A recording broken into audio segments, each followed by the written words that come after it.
Tu me vois là ou pas? Ok, bon, le take-off parfait, on y va.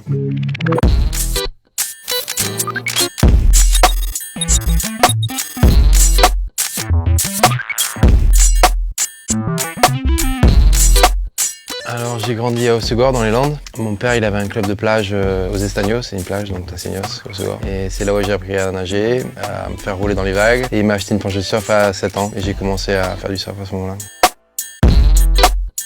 Je suis pas exclusivement surfeur de gros, je surfe toutes les vagues, mais surtout les belles vagues. En fait, ce qui me caractérise vraiment, c'est que je fais pas de compétition. J'aime pas la compétition, je suis mauvais à ça en fait. Pendant les compétitions, c'est vraiment tu surfes pendant une demi-heure, tu dois te battre avec 3 autres adversaires. Alors que moi, je veux battre personne et je veux juste être dans l'eau autant de temps que je veux et prendre mon temps pour faire mon truc, prendre les vagues que je veux au moment que je veux.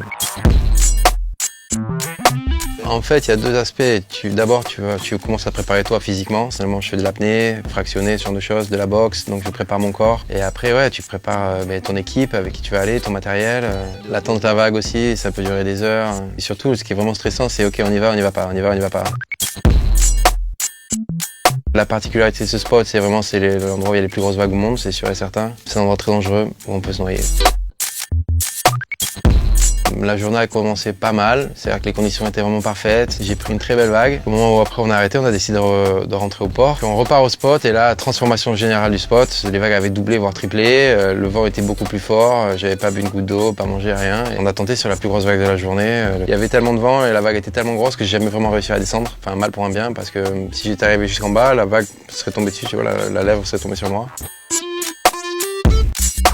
Mon ange gardien Eric, bien sûr, je le connais depuis toujours, on a tout fait ensemble, tu vois, on a fait des fêtes, j'ai confiance en lui, tu vois, on a fait toutes les conneries possibles ensemble, donc on se connaît bien. Il savait exactement le genre de vague que je voulais, comment me mettre sur la vague, on se comprend bien. C'est là où ça devient un sport d'équipe en fait.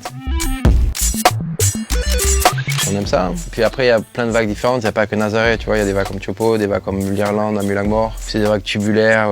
Tu te retrouves dans un énorme tube géant, tu vois. Donc c'est des sensations un peu différentes. Et après, tu peux trouver aussi d'autres nouvelles vagues, tu vois, aller dans différents endroits.